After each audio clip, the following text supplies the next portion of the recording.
معرفہ۔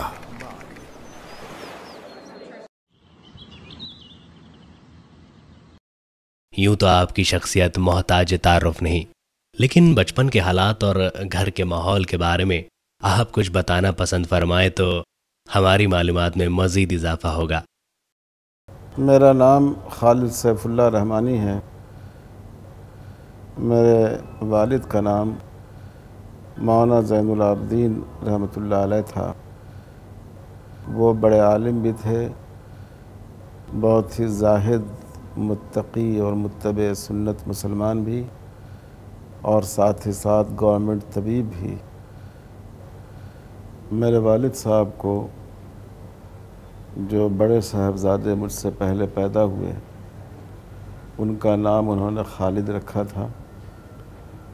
اور ان کا بچپن ہی میں انتقال ہو گیا۔ تو والد صاحب نے اپنے شیخ سے خط کے ذریعے معلوم کیا کہ اگر اللہ تعالیٰ نے مجھے دوسرا بیٹا دیا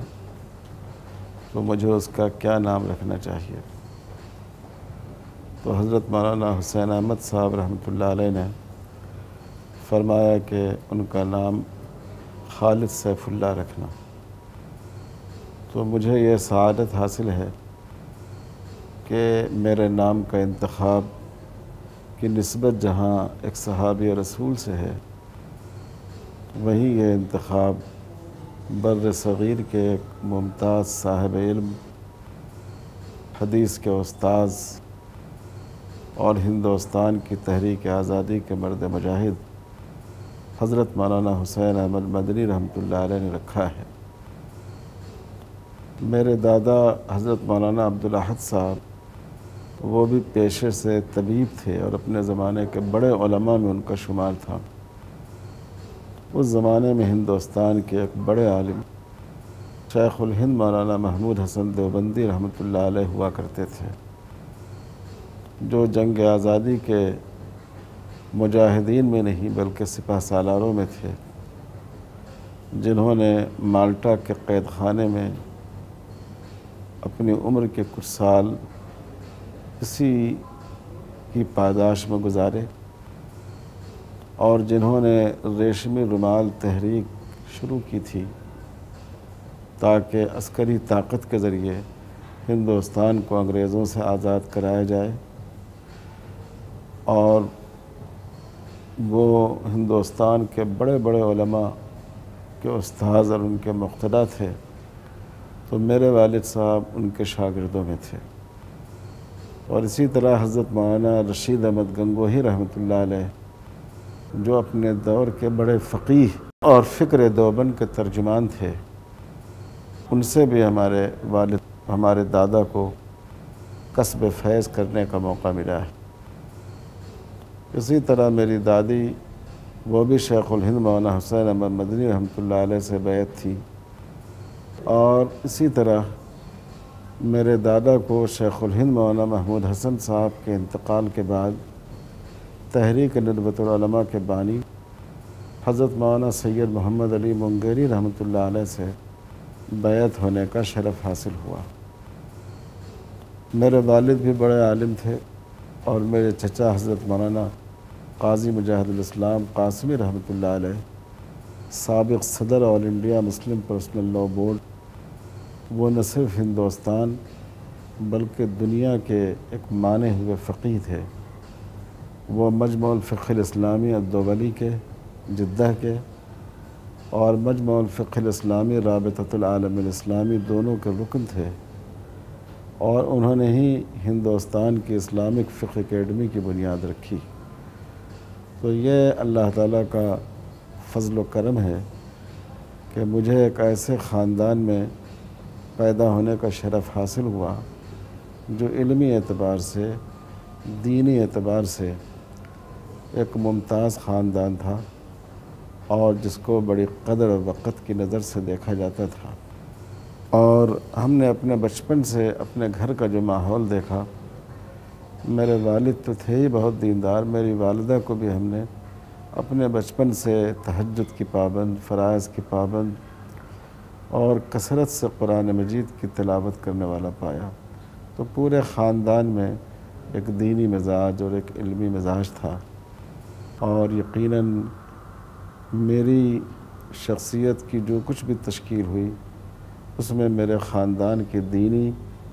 علمی اور فکری پس منظر کا بڑا حصہ ہے۔ آپ کی تعلیم و تربیت میں آپ کے اساتذہ اور مشائخ کا کیا کردار رہا؟ کوئی ایسے صاحب علم جن سے آپ کو خاص قربت رہی ہو؟ آپ کا یہ سوال بہت اچھا ہے، کیونکہ کسی بھی انسان کی شخصیت کی تشکیل میں 3 چیزوں کا بڑا اہم رول ہوتا ہے۔ ایک اس ماحول کا جس میں اس نے زندگی گزاری ہے، دوسرے ان اساتذہ اور مشائخ کا جن سے اس نے استفادہ کیا ہے، اور تیسرے اس کے مطالعہ کا، جن مصنفین کی کتابوں سے اور ان کے افکار سے اس نے فائدہ اٹھایا ہے۔ تو مجھے اللہ تعالیٰ نے بڑے اچھے اساتذہ اور مشائخ سے فائدہ اٹھانے کا موقع دیا۔ یوں تو ان میں سے سارے ہی لوگ فکر و نظر کے آفتاب و ماہتاب تھے، لیکن جن چند شخصیتوں نے میری فکر پر غیر معمولی اثر ڈالا، اور یہ کہا جا سکتا ہے کہ جن کی تربیت سے میری فکر سازی کا کام ہوا، ان میں 3-4 آدمیوں کا ذکر کرنا میں مناسب سمجھتا ہوں۔ ان میں ایک شخصیت امیر شریعت حضرت مولانا سید منت اللہ رحمانی رحمۃ اللہ علیہ کی ہے، جو صاحبزادے تھے تحریک ندوۃ العلماء کے بانی حضرت مولانا سید محمد علی منگیری رحمۃ اللہ علیہ کے۔ اللہ تعالیٰ نے ان کے اندر افراد سازی کا بڑا ملکہ عطا فرمایا تھا، اور ان کی کوشش ہوتی تھی کہ ذرے کو آفتاب بنا دیں۔ میں نے جامعہ رحمانی منگیر بہار میں 6 سال تعلیم حاصل کی، اور ان کی خصوصی شفقت اور سرپرستی مجھے حاصل رہی۔ مولانا کا مزاج یہ تھا کہ وہ صرف ریجنل اور مقامی سوچ نہیں رکھتے تھے، بلکہ ملکی سطح پر اور عالمی سطح پر ملت اسلامیہ کے مسائل پر غور کیا کرتے تھے۔ انفرادیت کے مقابلے میں اجتماعیت کو ترجیح دیتے تھے۔ جب کسی چیز کے بارے میں کوئی رائے قائم کرنی ہوتی تو اہل علم کو جمع کرتے، ان سے مشورہ کرتے، اور ان کے مشورے سے استفادہ کر کے رائے قائم کیا کرتے تھے۔ تو اس بنیاد پر مجھے ان سے زندگی انسان کو اجتماعی کام کس طریقے پر کرنا چاہیے، اس کا سلیقہ ہمیں جو کچھ آیا اس میں ان سے استفادہ کو، ان کے زیر سایہ رہنے کو بڑا دخل ہے۔ دوسری شخصیت جن کا میری شخصیت سازی میں بہت اہم رول ہے، وہ میرے چچا حضرت مولانا قاضی مجاہد الاسلام صاحب قاسمی رحمۃ اللہ علیہ تھے۔ ان کا مطالعہ بہت وسیع تھا، ان کے قلب میں بہت فراخی تھی۔ اختلاف رائے برداشت کرنے کی جو صلاحیت ہم نے ان کے اندر دیکھی، ان کے معاصر علماء میں کم سے کم بر صغیر میں کسی اور کے اندر نہیں دیکھی۔ ان سے ہمیں فقہی مسائل اور ملی مسائل کے بارے میں انسان کی سوچ کیا ہونی چاہیے، اختلافی مسائل کے سلسلے میں انسان کے قلب میں کیا وسعت ہونی چاہیے، اس کو دیکھنے کا اور اس کو انگیز کرنے کا، اس کو جذب کرنے کا موقع ملا۔ اور آج بھی میں ملت کے مختلف پلیٹ فارموں پر ان کے طریقہ کار سے فائدہ اٹھاتے ہوئے اور روشنی حاصل کرتے ہوئے بہت نفع محسوس کرتا ہوں، اور اپنی متعلقہ ذمہ داری کو پوری کرتا ہوں۔ تیسری شخصیت جنہوں نے علمی اور فکری اعتبار سے بہت متاثر کیا وہ میرے استاذ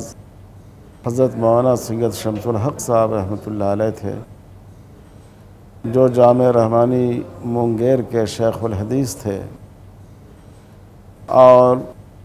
حدیث پر اور فقہ پر ان کی بڑی عمیق نظر تھی، بڑی نہایت متبع سنت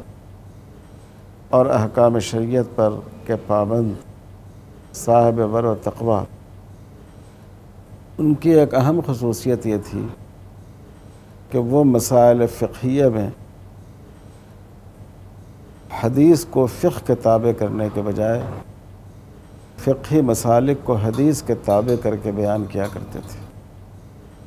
اور حالانکہ وہ حنفی تھے لیکن اگر کسی مسئلے میں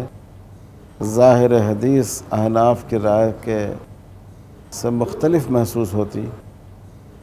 تو حدیث سے جو بات ثابت ہو وہ اس کو ترجیح دیا کرتے تھے، یا اگر احناف کے ہاں کوئی قول ضعیف بھی اس حدیث کے موافق مل جائے تو وہ حدیث ان کے ہاں، وہ قول ان کے ہاں راجح شمار کیا جاتا تھا۔ تو فقہی مسائل پر یعنی تقلید کے باوجود احادیث پر عمل کرنے کا اہتمام، یہ جو شاہ ولی اللہ دہلوی رحمۃ اللہ علیہ کا ذوق ہے، یہ ذوق کسی قدر مجھے اپنے استاذ حضرت مولانا سید شمس الحق صاحب رحمۃ اللہ علیہ سے حاصل ہوا۔ چوتھی شخصیت جو بعض اعتبار سے نہایت اہم ترین شخصیت ہے وہ ہمارے شیخ حضرت مولانا سید ابوالحسن علی ندوی رحمۃ اللہ علیہ کی ذات گرامی ہیں، جن سے مجھے اصلاحی نسبت حاصل کرنے کا شرف حاصل رہا، اور ہم نے احسان و سلوک کے معاملے میں ان سے استفادہ کیا، لیکن یہ صرف احسان و سلوک تک محدود نہیں تھا بلکہ ان کی فکر میں جو وسعت تھی، مسائل کو پیش کرنے کا جو مثبت انداز تھا، دعوتی مزاج اور اختلافی مسائل میں عدم تشدد اور مختلف اصحاب رائے کی رعایت اور اس کا لحاظ، یہ ساری باتیں مجھے ان کے ذریعے بھی ملی۔ بہرحال ان چاروں شخصیتوں نے یہ کہا جا سکتا ہے کہ میری شخصیت کی تشکیل میں اہم کردار ادا کیا، اور ان سب کے درمیان جو مشترک بات تھی وہ اعتدال فکر میں بھی، اعتدال اظہار و بیان میں بھی، اور اختلاف رائے کو برداشت کرنے کی صلاحیت، ان چاروں کے درمیان ایک مشترکہ عمل کی بات تھی۔ ملی مسائل میں، فقہی مسائل میں، فکری مسائل میں ان سے ہمیں فائدہ اٹھانے کا اور ان کے راستے پر چلنے کا ہمیں بہترین موقع ملا، اور میری جو کچھ بھی شخصیت حقیر سے شخصیت ہے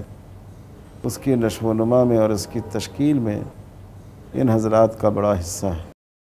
طالب علمی کے زمانے سے وابستہ چند خوشگوار یادوں کا تذکرہ فرمائیں۔ یہ سوال آپ کا بہت دلچسپ ہے۔ جس نے 5-6 سال میں طالب علمی میں قدم رکھا ہو اور اب تک اسی کشتی کا سوار ہو، ظاہر ہے کہ بہت سی خوشگوار یادیں اور بہت سے قابل ذکر واقعات اس کی زندگی میں پیش آتے ہیں، اور ان سب کا ذکر کرنا یہاں شاید مناسب بھی نہ ہو اور اس کا وقت بھی نہیں ہے، لیکن 1-2 باتوں کا تذکرہ میں ضرور اس موقع سے کرنا چاہوں گا جس نے ہماری سوچ پر اور ہماری فکر پر گہرا اثر ڈالا۔ میں جامعہ رحمانی مونگیر میں کسی کتاب کا امتحان دے رہا تھا۔ حضرت مولانا سید منت اللہ رحمانی رحمۃ اللہ علیہ امتحان گاہ میں آئے، اور جہاں میں اپنا پرچہ لکھ رہا تھا وہاں رک گئے۔ انہوں نے پرچہ مجھ سے مانگا، تو کوئی سوال جہاد سے متعلق تھا، اس کو میں نے بار بار لڑائی کے لفظ سے تعبیر کیا تھا۔ مسلمانوں کی لڑائی یوں ہی، لڑائی میں یہ حکم ہے۔ مولانا نے فوراً مجھے ٹوکا، جہاد نہ کہ لڑائی۔ پھر فرمایا کہ لڑائی ایک ناپسندیدہ چیز ہے اور جہاد ایک قانونی عمل ہے، ایک پسندیدہ عمل ہے جس کا مقصود مظلوم کو ظالم سے نجات دلانا ہے۔ اپنی تحریر میں ہمیشہ اس کو پیش نظر رکھنا چاہیے۔ تو مجھے ان کی وہ بات آج تک یاد ہے کہ آدمی جب لکھے تو ایک ایک لفظ کو تول کر لکھے، کیونکہ ایک ہی مفہوم کو ظاہر کرنے کے لیے ایک سے زیادہ الفاظ ہوتے ہیں، لیکن ان کا دائرہ اثر اس میں بڑا تفاوت ہو جاتا ہے، غیر معمولی فرق ہو جاتا ہے۔ اسی طرح طالب علمی کا ایک یادگار واقعہ یہ بھی ہے کہ مجھے بچپن سے کچھ لکھنے کا، مضامین لکھنے کا خاص طور پر ایک شوق سا تھا۔ اس زمانے میں کانپور سے ایک اردو ماہنامہ نکلتا تھا جس میں افسانے چھپا کرتے تھے، تو میں نے ایک دو پرچے پڑھے اور مجھے شوق ہوا کہ کوئی افسانہ لکھنا چاہیے۔ چنانچہ ہم نے ایک افسانہ لکھا اور میں نے وہاں بھیجا، اور اتفاق یہ ہے کہ پرچے کے ایڈیٹر نے اس کو شائع بھی کر دیا۔ اب وہ جب پرچہ جامعہ رحمانی میں آیا تو شدہ اس کی خبر وہاں کے ایک استاذ حضرت مولانا سید محمد ولی رحمانی دامت برکاتہم کو ملی۔ اللہ تعالیٰ ان کے عمر میں خوب برکت عطا فرمائے۔ انہوں نے مجھے بلایا اور مجھ سے فرمایا کہ فلاں رسالے میں نے دیکھا تمہارا افسانہ چھپا ہے۔ مجھے بڑی پریشانی ہوئی، میں نے سمجھا کہ بہت ڈانٹ ڈپٹ ہوگی، پتہ نہیں کہیں مدرسے سے ہمارا داخلہ ختم کر دیا جائے، لیکن مولانا نے ایسا کچھ نہیں کہا، اور کہا کہ ماشاءاللہ اس سے یہ بات معلوم ہوئی کہ آپ کے اندر لکھنے پڑھنے کی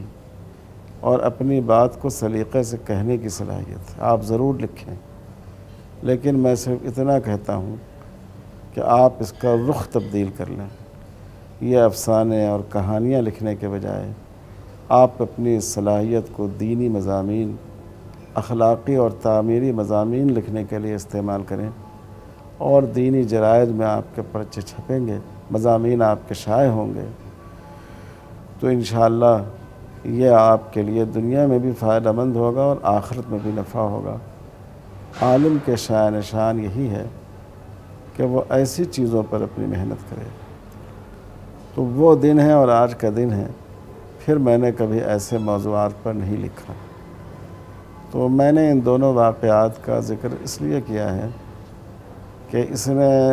ہماری طالب علمی کے زمانے میں سوچنے کا، فکر کا گویا ایک رخ ہمیں دیا، اور اس سے ہمیں بات کی زندگی میں بہت فائدہ پہنچا۔ اس طرح کے اور بھی بہت سے واقعات ہیں، اور انشاءاللہ کبھی موقع ہوا تو میں خواہش مند ہوں کہ میں اس کو قلم بند کروں۔ اسلامی مالیات کی طرف آپ کی توجہ کیسے ہوئی؟ اسلام ایک ایسا مذہب ہے جو صرف عقائد اور عبادات کا نام نہیں، بلکہ وہ انسانی زندگی کے تمام مسائل کا احاطہ کرتا ہے، اور اس کا ایک بڑا حصہ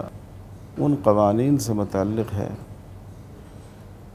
جن سے مالیاتی نظام کی تعین ہوتی ہے۔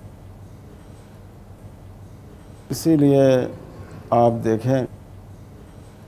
کہ اسلام کا جو مالیاتی نظام ہے اس کا ایک مثبت پہلو ہے،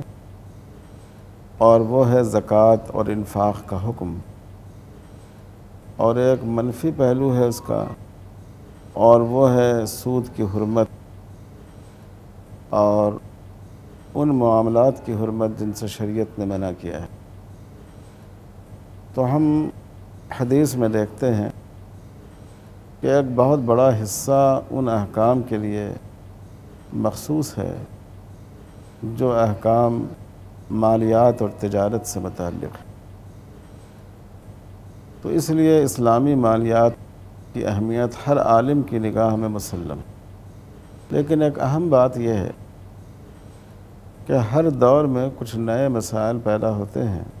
یہ دور نئے مسائل کی پیدائش کے اعتبار سے یعنی 17ویں صدی کے بعد سے لے کر اب تک کا زمانہ، اور بالخصوص آئی ٹی کے شعبے میں ترقی کے بعد جو تیز گام اور تیز رفتار تبدیلیاں آئی ہیں دنیا میں، اس نے سب سے زیادہ دو طرح کے مسائل کو جنم دیا ہے شرعی اعتبار سے، ایک میڈیکل مسائل اور دوسرے معاشی مسائل۔ اور حدیث سے ہمیں یہ معلوم ہوتا ہے کہ اسلام کی نظر میں کسب میں حلال و حرام کی اہمیت اتنی زیادہ ہے کہ اگر کوئی شخص اس میں حلال و حرام کے درمیان امتیاز نہیں کرتا ہو تو اس کی عبادتیں بھی اکارت ہو جاتی ہیں اور اس کی دعائیں بھی رد کر دی جاتی ہیں۔ امام ابو حنیفہ رحمۃ اللہ علیہ کے شاگرد امام محمد ابن حسن شیبانی سے لوگوں نے دریافت کیا کہ آپ نے ہر موضوع پر کتاب لکھی ہے لیکن آپ نے زہد پر کوئی کتاب نہیں لکھی۔ امام محمد نے فرمایا کہ میری جو کتاب الکسب ہے یہی اصل میں کتاب الزہد۔ امام محمد کی ایک کتاب کتاب الکسب ہے، ابھی ماضی قریب میں وہ شائع ہو گئی ہے، جس میں مال کمانے کے طریقے اور مال خرچ کرنے کے طریقے ان دونوں پر انہوں نے بحث کی۔ تو فرمایا کہ یہی اصل میں کتاب الزہد، یعنی اشارہ اس بات کی طرف تھا کہ جو لوگ مالی معاملات میں اپنے آپ کو شریعت کی حدود پر قائم رکھیں وہی اصل میں زہد اور ورع و تقویٰ کے حامل ہیں۔ تو اس لیے یہ باب اسلام کی نظر میں بڑا اہم ہے، اور دو وجہ سے اس کی اہمیت اور بڑھ گئی ہے۔ ایک تو اس لیے کہ مواصلات اور ابلاغ کی ترقی کی وجہ سے اور صنعتی ترقی کی وجہ سے مسائل نئے نئے پیدا ہوئے ہیں اور نظام معیشت میں غیر معمولی تبدیلیاں آئی ہیں، اور اسلام کی روشنی میں ان کو حل کرنا اس زمانے کے علماء اور فقہا کی ذمہ داری ہے۔ دوسری بات یہ ہے کہ عبادات میں شریعت نے مقصد کو بھی متعین کر دیا ہے اور طریقہ کار کو بھی۔ نماز کا مقصد بھی متعین ہے اور نیت سے لے کر سلام تک نماز کا جو طریقہ ہونا چاہیے اس کو بھی بالتفصیل رسول اللہ صلی اللہ علیہ وسلم نے اپنے عمل کے ذریعے واضح فرما دیا ہے۔ لیکن معاملات میں شریعت نے مقاصد کو متعین کیا ہے، اس کے طریقہ کار کی جزوی تفصیلات ذکر نہیں کی ہیں، کیونکہ ہر زمانے کی ضرورت کے لحاظ سے اس میں تبدیلی آ سکتی ہے۔ تو اس لیے جو فقہ المعاملات ہیں ان میں اجتہاد کی غور و فکر کی ضرورت بمقابلہ قانون کے دوسرے شعبوں کے زیادہ ہے، کہ شریعت کے جو مقاصد ہیں، اس کے جو اصول ہیں،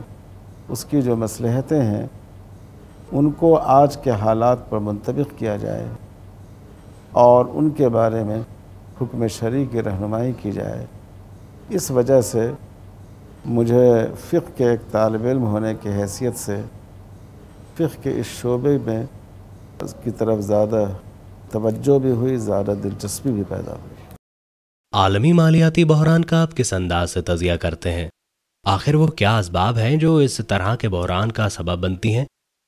کیا آپ سمجھتے ہیں کہ اسلامی مالیاتی نظام عالمی مالیاتی بحران سے دنیا کو نجات دلا سکتا ہے؟ ذرا تفصیل سے اس موضوع پر روشنی ڈالیے۔ یہ سوال بڑا اہم ہے کہ موجودہ جو عالمی مالیاتی بحران پیدا ہوا اس کا سبب کیا ہے، اور کیا اسلام اس مسئلے کو حل کرنے کی صلاحیت رکھتا ہے۔ میرا سوچنا اس سلسلے میں یہ ہے کہ جب انسان قانون فطرت سے بغاوت کرتا ہے تو وہ ضرور نقصان اٹھاتا ہے۔ اللہ تعالیٰ نے پانی کو رکھا ہے انسان کے جسم کو ٹھنڈا کرنے کے لیے، آگ کو رکھا ہے جلانے کے لیے۔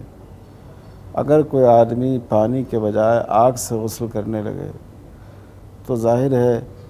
کہ اس کو نقصان ہونا ہی ہے۔ تو جو قانون فطرت ہے اس سے جب بھی انسان بغاوت کرتا ہے تو اس کا نقصان اٹھاتا ہے۔ یہ فطرت کا قانون زندگی کے ہر شعبے میں ہے اور مالیات کے شعبے میں بھی۔ مالیات کے شعبے میں فطرت کا قانون یہ ہے کہ صرف پیسے سے پیسہ پیدا نہیں ہوتا جب تک اس کے ساتھ انسانی محنت شامل نہ ہو۔ لیکن جو سود کا نظام ہے یہ اس سوچ پر مبنی ہے کہ گویا خود پیسوں سے پیسوں کی پیدائش ہوتی ہے، زر سے زر پیدا ہوتا ہے۔ یہ ایک غیر فطری سوچ ہے۔ تو یہ اس پورے عالمی مالیاتی بحران کے پیچھے یہ دو چیزیں کار فرما ہیں، جن میں سے ایک سود ہے، دوسرا ہمارا موجودہ نظام زر ہے۔ کرنسی جو ہے یہ تو محض تبادلے کا ایک ذریعہ ہوتی ہے۔ کرنسی اس دولت کی نمائندگی کرتی ہے جو اس کی پشت پر ہوتی ہے۔ جیسا کہ انسانی تاریخ میں ہمیشہ یہ ہوتا آیا کہ ایسی چیزوں کو کرنسی مانا گیا جن کی خود ایک قدر ہوا کرتی تھی، جیسے اسلام نے سونے اور چاندی کو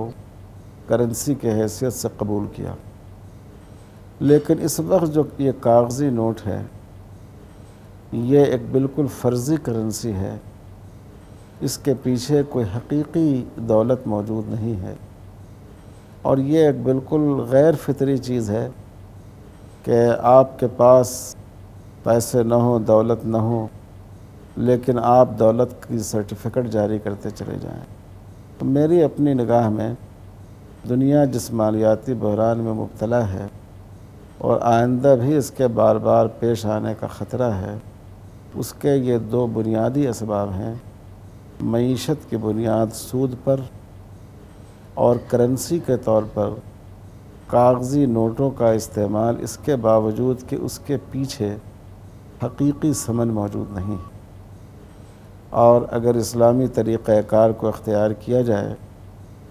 تو انشاءاللہ یہ بحران دور ہو سکتا ہے، کیونکہ جہاں جب نظام زر کی بنیاد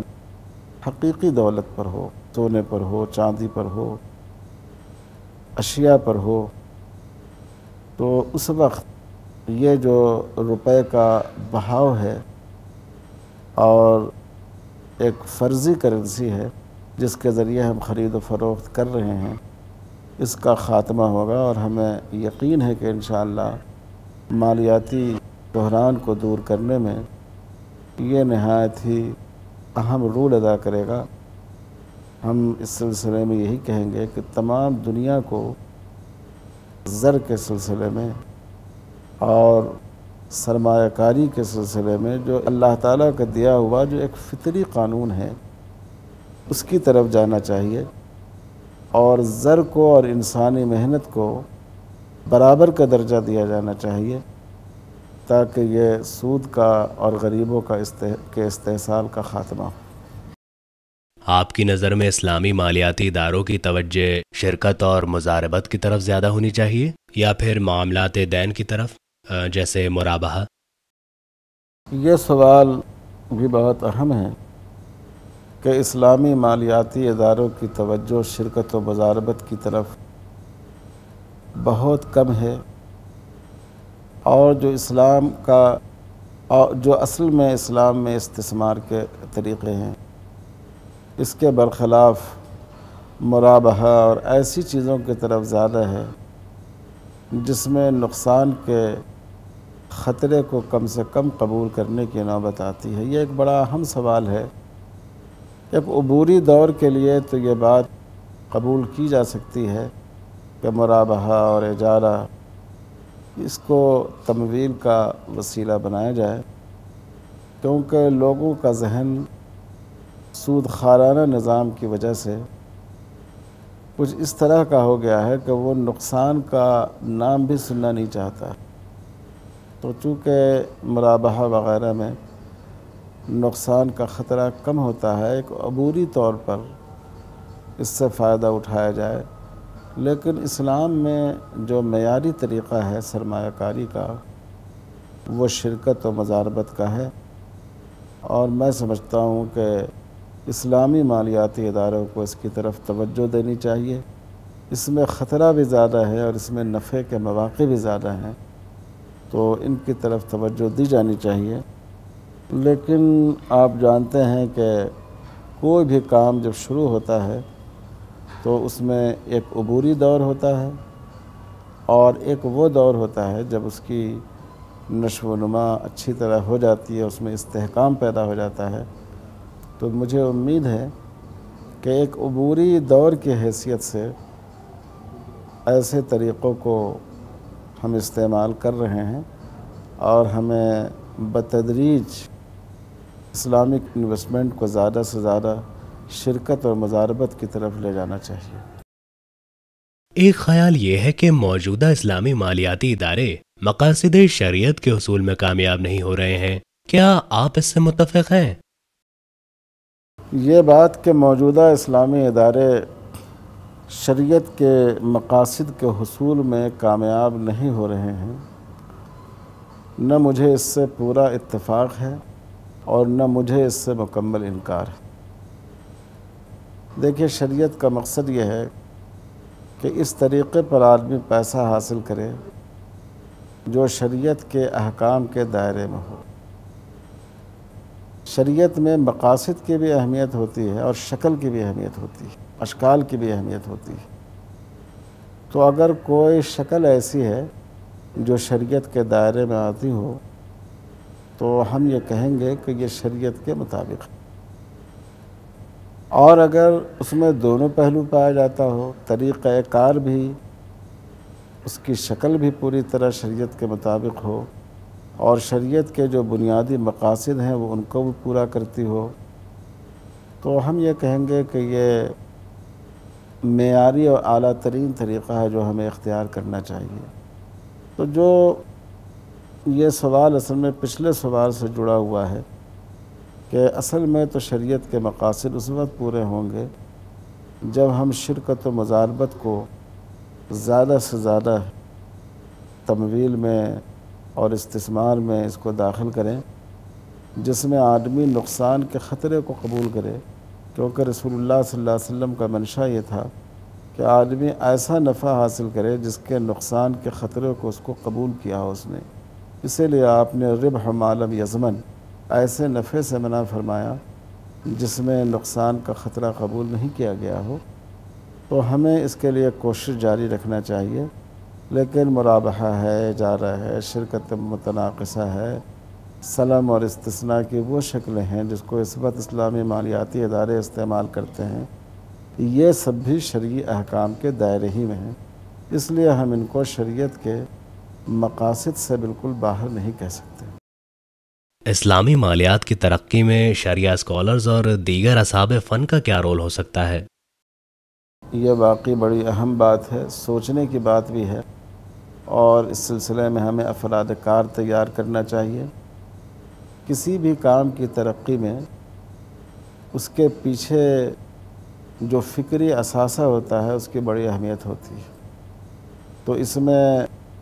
فقہا کا بھی بڑا اہم رول ہے، اور فقہا کی ذمہ داری یہ ہے کہ جو باتیں گزشتہ فقہا نے لکھی ہیں صرف انہی پر قناعت کا مزاج نہ ہو، بلکہ ان کے اندر ایک اختراعی ذہن ہو۔ جیسے معاملات کی ایک قسم استثناء ہے، آپ دیکھیں کہ استثناء کا واضح ذکر قرآن و حدیث میں موجود نہیں۔ امام ابو حنیفہ رحمۃ اللہ علیہ نے اس عقد کا تصور پیش کیا، اور آج تمام فقہا اور اہل علم اس کو قبول کرتے ہیں۔ اسی طرح اس دور میں اسلامی مالیات کے سلسلے میں جو کوششیں ہوئی ہیں اس میں شرکت متناقصہ اور اجارہ منتہیہ علی التملیک، یہ عقد کی بعض خاص صورتیں ہیں جن کو پچھلے فقہا کے اجتہادات سے فائدہ اٹھاتے ہوئے اور اس میں اضافہ کرتے ہوئے اہل علم نے اختیار کیا ہے۔ تو شریعہ ماہرین کا کام یہ ہے کہ وہ صرف اس بات کو نہ سوچیں کہ جو مروجہ بینک ہے وہ اس کام کو کر رہے ہیں، ہم اس کام کو کس شکل میں کر سکتے ہیں، اور صرف اس بات کو سوچنے پر اکتفا نہ کریں کہ ہمارے فقہا نے کیا کیا صورتیں رکھی ہیں، اس زمانے کے حالات کے لحاظ سے لکھی ہیں، بلکہ اس بات کی بھی کوشش کریں کہ عقود کی کچھ نئی شکلوں کو وہ ایجاد کریں جو شریعت کے منشا، اس کے مقاصد اور اس کے مبادی سے ہم آہنگ بھی ہو، اور وہ لوگوں کے لیے مفید اور موجودہ زمانے میں قابل عمل بھی۔ اس کے ساتھ ساتھ اس میں بہت بڑا اہم رول اقتصادی ماہرین کا ہے۔ جب بھی لوگ اسلامی اصولوں کے مطابق انویسٹمنٹ کا کوئی ادارہ شروع کرتے ہیں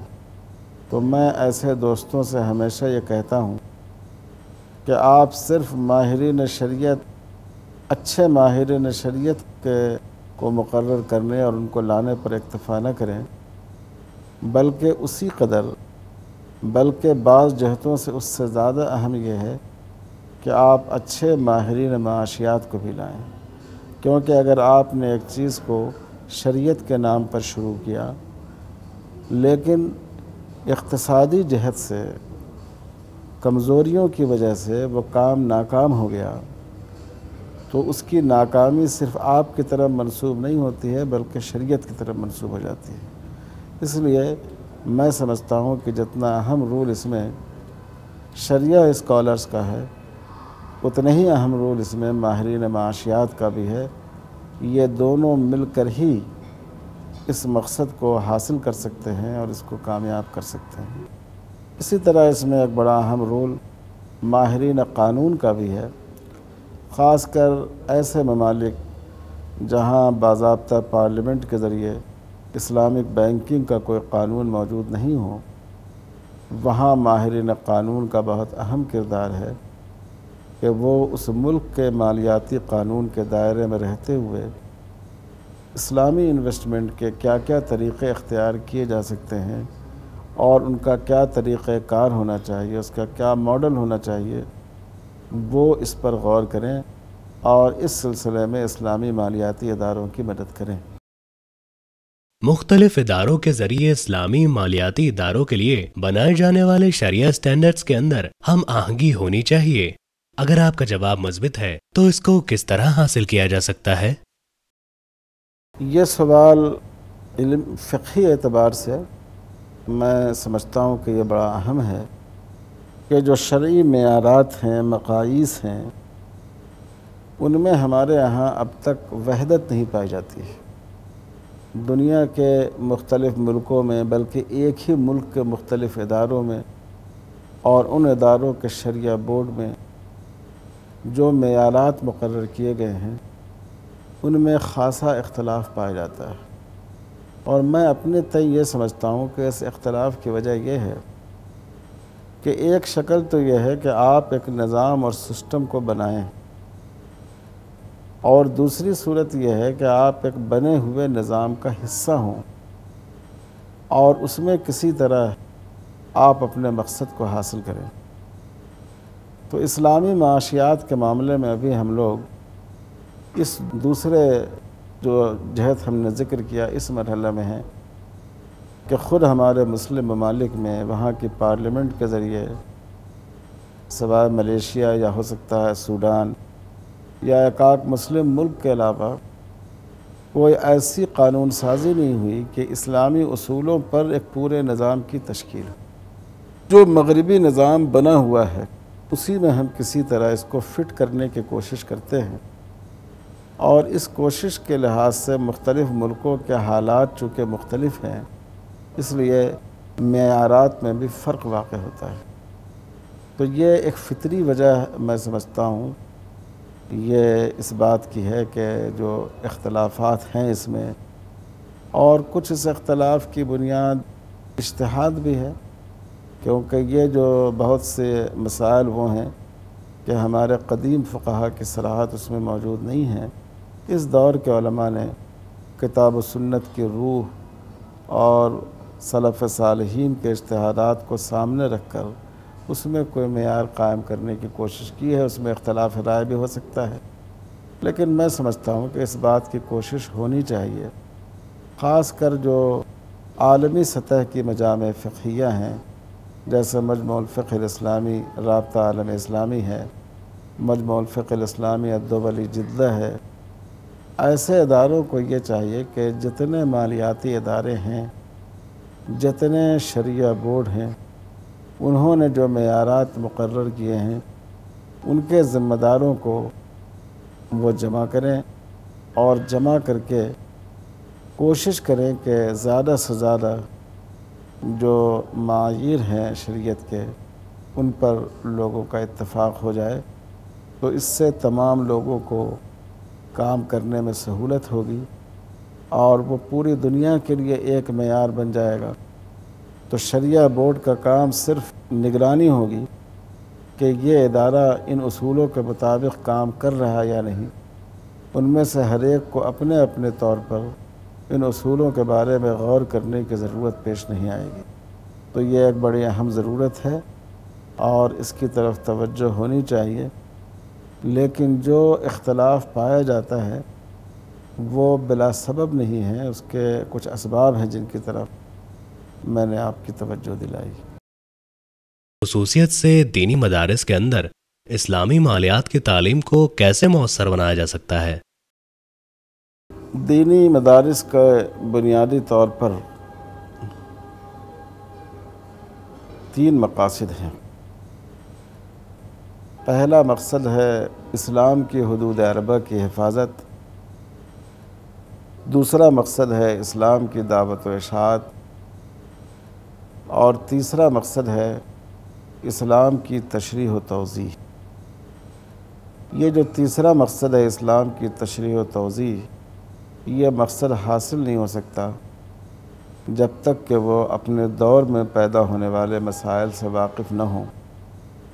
اور ان کے بارے میں شرعی نقطہ نظر کو واضح کرنے کے موقف میں نہ ہوں۔ اس لیے یہ کہا جا سکتا ہے کہ اسلامی مالیاتی نظام کی تعلیم اور عصر حاضر پر اس کی تطبیق دینی مدارس کے مقاصد میں شامل ہے، اور یقینی طور پر مدارس کو اس پر توجہ دینی چاہیے، اور ہمیں اس حقیقت کا اعتراف کرنا چاہیے کہ اس پر توجہ دینے کا جو حق ہے اس کے مطابق ہمارے ہاں توجہ نہیں دی جا رہی۔ مدارس میں 3 موضوعات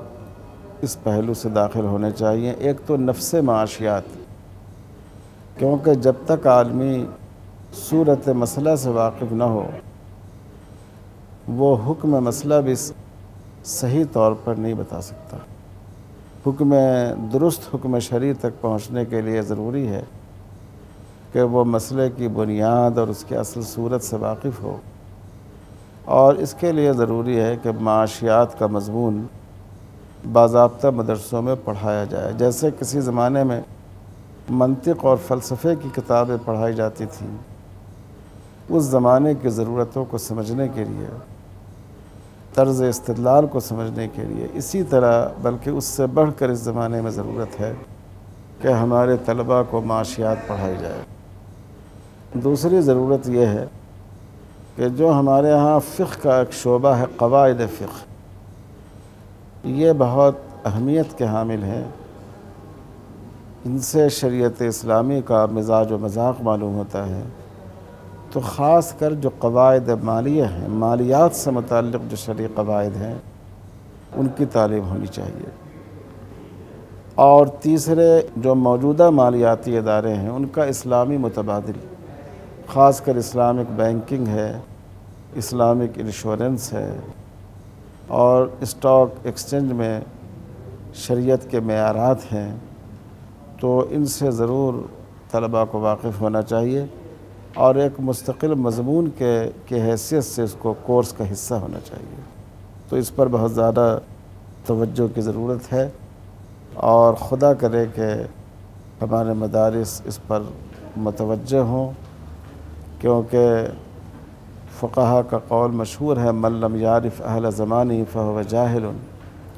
جو شخص اپنے زمانے کے لوگوں سے یعنی ان کے افکار سے، ان کے طریقہ کار سے واقف نہ ہو، وہ حقیقت میں عالم نہیں ہے۔ اور امام ابو حنیفہ رحمۃ اللہ علیہ کو اس کا اتنا اہتمام تھا کہ امام محمد کو باضابطہ مارکیٹ بھیجا جاتا تھا کہ وہ مارکیٹ کے طریقہ کار سے واقف ہوں، تاکہ جو فتاویٰ دیے جائیں، جو اشتہارات کیے جائیں، وہ واقعے کے مطابق ہو۔ تو اس لیے دینی مدارس میں اس پر خصوصی توجہ کی ضرورت ہے۔ آپ کا جن اداروں سے تعلق رہا ہے، ان میں اسلامی مالیاتی نظام کی تعلیم و تربیت میں کیا پیش رفت ہوئیں؟ جن اداروں سے میرا تعلق ہے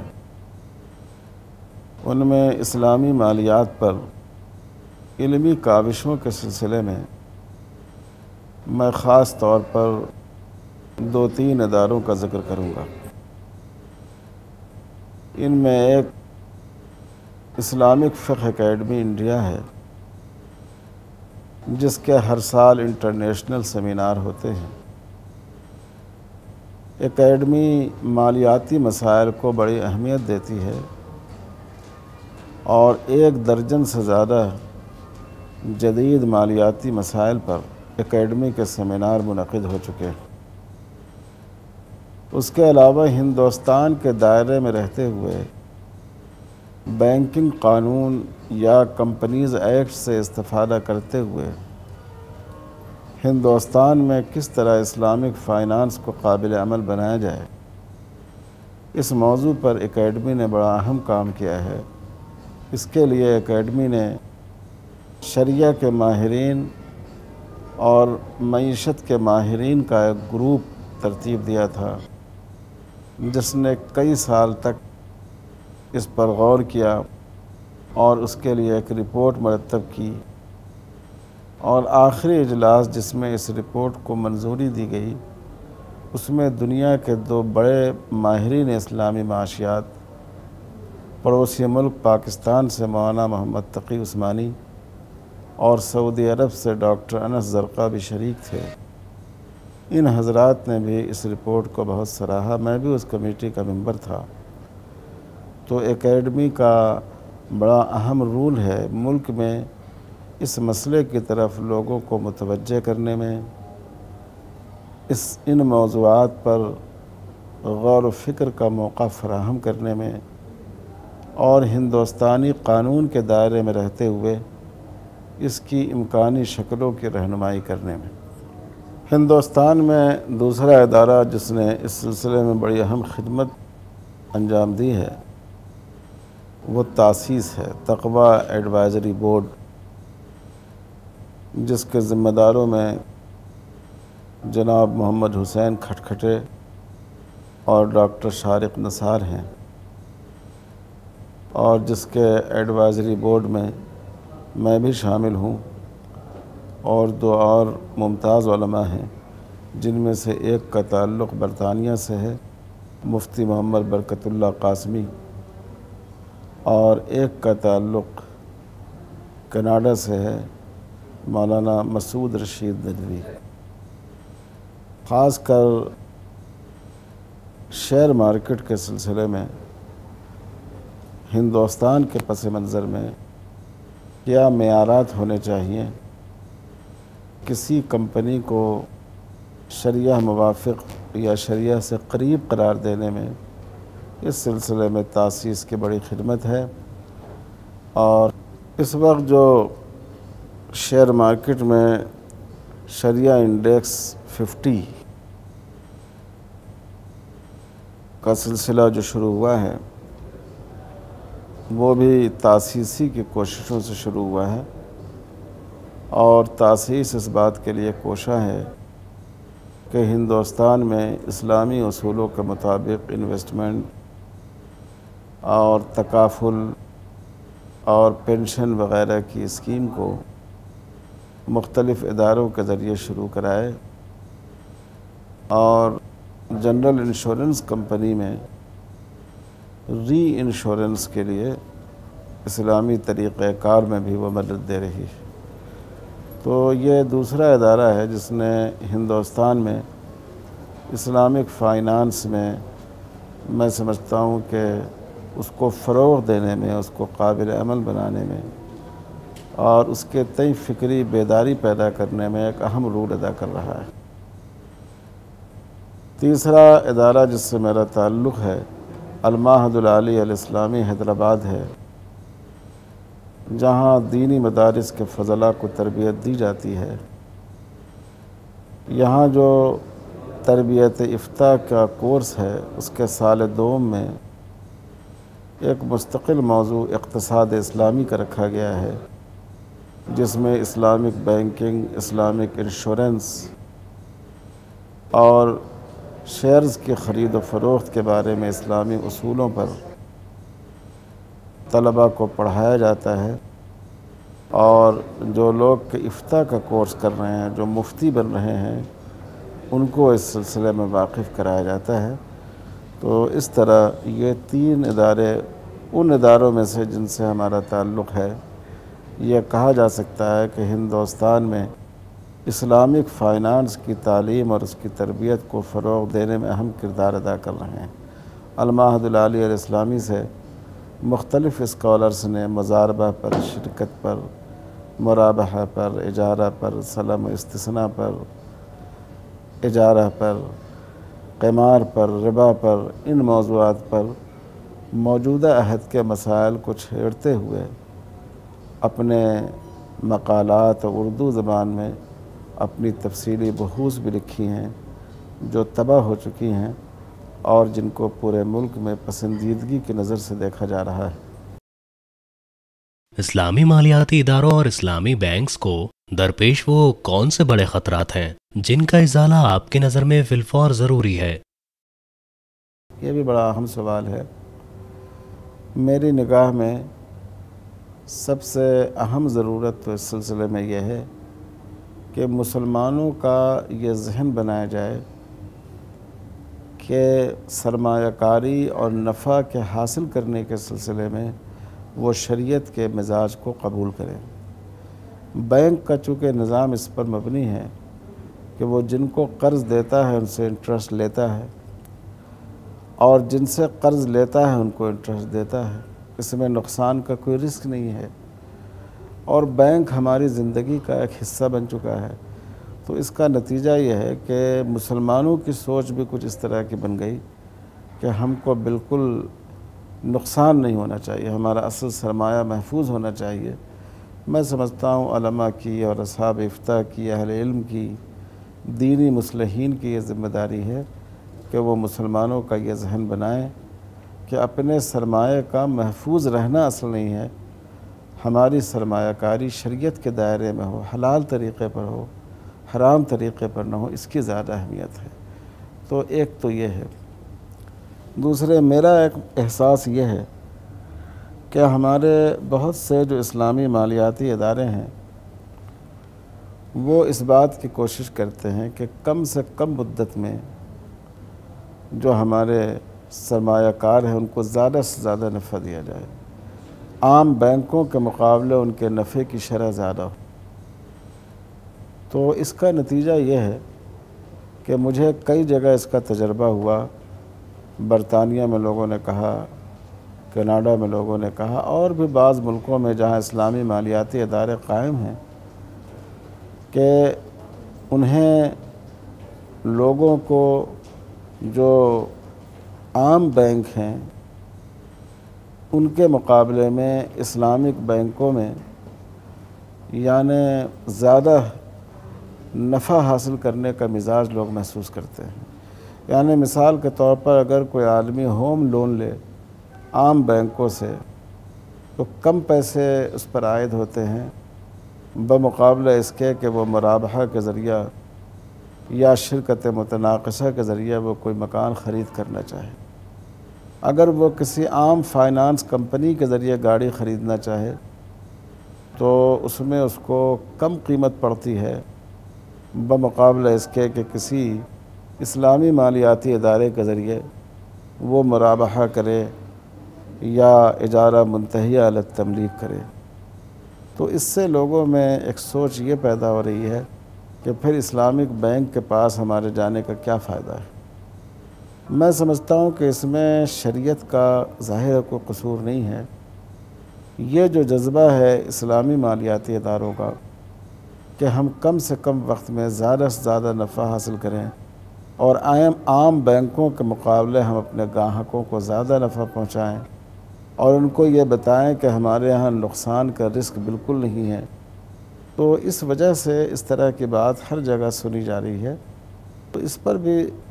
ضرورت ہے کہ شریعت میں خود ایک اصول ہے کہ نفع جو ایک عام مارکیٹ میں کسی چیز پر نفع حاصل کرنے کی حد ہے اس سے زیادہ اس کو نہیں ہونا چاہیے، تو نفع کو کم کر کے اور زیادہ سے زیادہ لوگوں کے لیے اس کو قابل قبول بنانے کی کوشش کرنی چاہیے۔ میں سمجھتا ہوں کہ یہ بھی ایک بڑا خطرہ ہے اسلامی بینکوں کے لیے۔ اسی طرح ایک جو یہ معیارات کا اختلاف ہے، یہ بھی میں سمجھتا ہوں کہ بہت سی جگہ اسلامک بینکوں کے اعتماد کو مجروح کرتا ہے۔ تو یہ سارے کام وہ ہیں جو شرعیہ ماہرین اور بینکرز،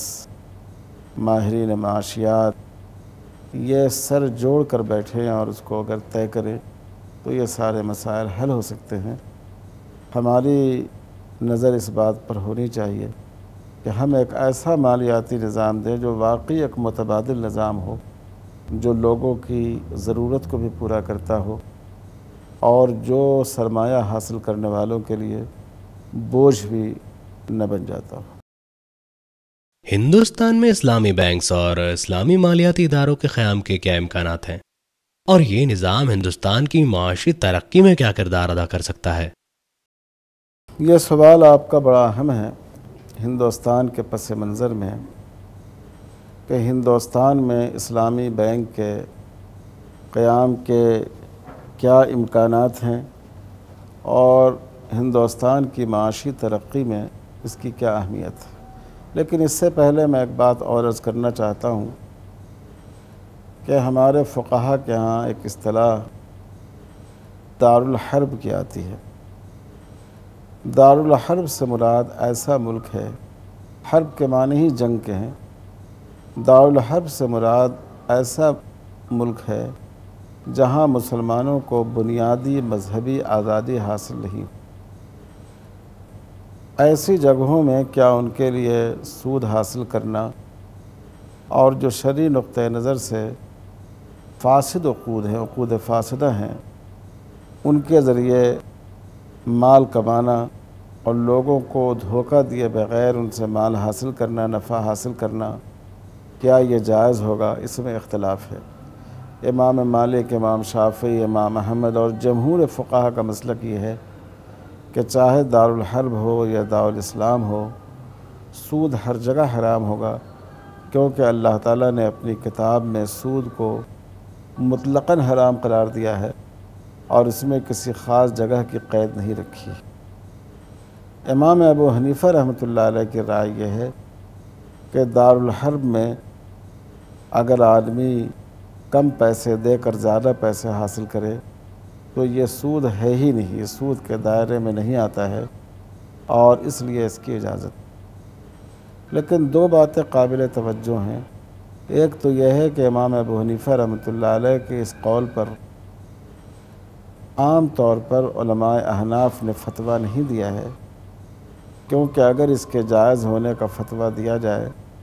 تو اس سے سود کی شناعت اور حرمت لوگوں کے ذہن سے نکل جائے گی۔ دوسری بات یہ ہے کہ دوسری بات اس میں قابل غور یہ ہے کہ کیا ہندوستان دارالحرب ہے؟ جب اس ملک پر انگریزوں کا قبضہ تھا اور ہندوستان کے رہنے والوں سے تمام آزادیاں سلب کر لی گئی تھیں، بنیادی انسانی حقوق سے وہ محروم کر دیے گئے تھے، اس وقت حضرت شاہ عبدالعزیز صاحب اور بعض علماء نے اس کے دارالحرب ہونے کا فتویٰ دیا تھا۔ لیکن آج کے دور میں جبکہ ہندوستان میں ہمیں مذہبی آزادی حاصل ہے، مذہب کے مطابق عقیدہ رکھنے کی، مذہب پر عمل کرنے کی اور مذہب کی تبلیغ کرنے کی ہمیں آزادی حاصل ہے، اور اتنی آزادی حاصل ہے کہ بہت سے مسلم ملکوں میں بھی اتنی آزادی حاصل نہیں ہے، تو کیا اس ملک کو دارالحرب کہا جا سکتا ہے؟ میں سمجھتا ہوں کہ ہندوستان جیسے جمہوری ملک کو، جہاں مسلمانوں کو بیشتر مسلم ممالک سے بھی زیادہ حقوق حاصل ہیں، اس کو دارالحرب کہنا ناانصافی ہے۔ اس لیے یہ سمجھنا درست نہیں ہے کہ ہندوستان دارالحرب ہے، یہاں جو مروجہ سودی نظام ہے ہم اس پر قناعت کر لیں اور متبادل غیر سودی نظام کے لیے کوشش نہ کریں، یہ سمجھنا قطعاً غلط ہے، اور اس میں اللہ تعالیٰ کے ہاں پکڑ کا اندیشہ ہے۔ جہاں تک ہندوستان میں اسلامک بینکنگ کے ممکن ہونے کی بات ہے، یقیناً ممکن ہے اگر بینکنگ کے قانون میں تبدیلی لائی جائے۔ ملک کے مفاد کے لیے کتنے ہی قوانین میں تبدیلیاں لائی جا چکی ہیں۔ جب ملک میں ایک بڑا طبقہ، نہ صرف مسلمان بلکہ کمیونسٹ بھی اور بلکہ بعض اور لوگ بھی یہ کہتے ہیں کہ سود پر مبنی بینکنگ نظام یہ دراصل استحصال کی ایک شکل ہے، ایک ایسا متبادل نظام بھی قائم ہونا چاہیے جس میں آدمی اپنے آپ کو سود سے بچا سکے، تو میں سمجھتا ہوں کہ ہماری حکومت کو ایک جمہوری ملک ہونے کی حیثیت سے عوامی جذبات اور امنگوں کا احترام کرتے ہوئے ایسا قانون لانا چاہیے جس سے غیر سودی بینکاری کا جواز کی گنجائش پیدا ہو۔ بہت سے لوگ اسلامک بینکنگ کے نام سے ان کو الرجی ہے۔ ضروری نہیں ہے کہ اس کو اسلامک بینکنگ کا نام دیا جائے، غیر سودی بینکنگ کا نام دیا جائے، کیونکہ سود کو ہر مذہب میں منع کیا گیا ہے۔ سود کو ہندو مذہب میں منع کیا گیا ہے، سود کو بائبل میں منع کیا گیا ہے، سود کو قرآن مجید میں منع کیا گیا ہے۔ تو ہم یہ کہہ سکتے ہیں کہ غیر سودی بینکنگ نظام صرف اسلام ہی کے مطابق نہیں ہے، بلکہ تمام مذاہب اور اخلاق کی مسلمہ قدروں کے سے ہم آہنگ نظام ہوگا وہ انشاءاللہ، اور ہندوستان کے لیے اس میں بڑا فائدہ ہے۔ اس وقت دنیا کی صورتحال یہ ہے کہ ہمارے ملک میں سرمایہ کاری کم ہوتی جا رہی ہے۔ مغربی ممالک جتنا انویسٹمنٹ کر سکتے تھے وہ انویسٹمنٹ کر چکے ہیں، اب تو وہ خود لوگوں سے خواہش مند ہے کہ ان کے ہاں سرمایہ کاری کی جائے۔ تو اس وقت جو سرمایہ دنیا میں ہے وہ مڈل ایسٹ کے پاس ہے یا دوسرے اسلامی ملکوں کے پاس ہے جن کی معیشت اچھی ہے۔ اگر ہندوستان اپنے ہاں ہمارے اس ملک میں غیر سودی بینکاری کا راستہ کھولا جائے تو بہت سرمایہ کاری کی امید ہے، اور اس سے ملک کو معاشی فوائد حاصل ہوں گے۔ اسی طرح خود ہندوستان میں مسلمانوں کا ایک بڑا طبقہ جو مذہب سے تعلق رکھتا ہے وہ اپنی رقم بینکوں کے ذریعے ڈپازٹ نہیں کرتا، کیونکہ وہ اس کو حرام سمجھتا ہے۔ تو ہماری ملک کی دولت کا ایک بڑا حصہ جو سرمایہ کاری سے محروم ہے، اگر ایسا بینکنگ نظام یہاں قائم ہو تو وہ بھی سرمایہ لگے گا اور باہر سے بھی ہمارے ملک میں سرمایہ آئے گا، اور پھر ہمارے ان ہندوستانی بینکوں کے اسلامی ملکوں میں جا کر کام کرنے کے مواقع فراہم ہوں گے۔ تو میں تو سمجھتا ہوں کہ ہندوستان کو اس سے غیر معمولی معاشی فائدہ ہوگا۔ اس کو مسلمانوں اور غیر مسلموں کے پس منظر میں نہیں دیکھنا چاہیے، بلکہ ملک کے معاشی مفادات کے پس منظر میں اس مسئلے پر غور کیا جانا چاہیے۔ اسلامک فائنینس کے بہتر اور روشن مستقبل کے لیے آپ کیا مشورہ دیں گے؟ یہ باتیں تقریباً پہلے آ چکی ہیں۔ میں سمجھتا ہوں اس کے لیے سب سے زیادہ بنیاد شرعیہ اسکالرز کی محنت ہے کہ وہ معاملات کی نئی نئی صورتوں کو وضع کرنے کی کوشش کریں، جو شریعت کے مقاصد کے دائرے میں ہو، جو استحسان اور مصلحت مرسلہ کے سے ہم آہنگ ہو، اور جس سے کاروبار کو ترقی دی جا سکتی ہو، اور جو معاشی ماہرین ہیں، مسلمان بینکرز ہیں، وہ اس میں تعاون کریں کہ جو ایسے مالیاتی ادارے ہوں ان کو مالیاتی اعتبار سے زیادہ محفوظ بنایا جائے اور سرمایہ کار حضرات اس میں سرمایہ کاری کرنے میں اپنے لیے امن اور کم سے کم خطرہ محسوس کریں، تو اسی میں اسلامی جو مالیاتی نظام ہے اس کی ترقی مضمر ہے۔ اللہ تعالی ہم سب کو اس کی توفیق عطا فرمائے۔ میں سمجھتا ہوں کہ یہ اس عہد کا سب سے بڑا جہاد ہے کہ جو معاشی نظام ہے اس کو اسلام کے سانچے میں ڈھالا جائے۔ ایک زمانے میں جنگ کے میدان میں زمینی سرحدوں کے لیے جنگ ہوتی تھی، لیکن اس دور میں معیشت کے میدان میں اقتصادی سربلندی اور اقتصادی ترقی کی جنگ ہو رہی ہے، اور جو اس جنگ کا فاتح ہوگا وہی کل عسکری جنگ کا بھی فاتح ہوگا۔ تو ہمیں اس پر بہت زیادہ توجہ دینی چاہیے اور دنیا کو یہ بات سمجھانی چاہیے کہ اسلامی معاشی نظام یہ صرف مسلمانوں کے لیے نہیں ہے، بلکہ اس میں انسانیت کی بھلائی مضمر ہے، اس میں غرباء کے مسئلے کا حل ہے۔ یہ نظام دولت کو زیادہ سے زیادہ تقسیم کرتا ہے، اس کے ارتکاز کو روکتا ہے، اس کے ارتکاز کو ختم کرتا ہے، اور سرمایہ کی جو اہمیت ہے اسی درجہ محنت کار کی محنت کو بھی کی اہمیت کو بھی تسلیم کرتا ہے۔ تو اللہ تعالی ہمیں اس کی توفیق عطا فرمائے کہ ہم سود سے بچتے ہوئے اور اسلامی اقتصادی نظام کی برکت کے سائے میں ہم آگے بڑھ سکیں اور اپنی معیشت کو فروغ دے سکیں۔ وآخر دعوانا الحمدللہ رب العالمین۔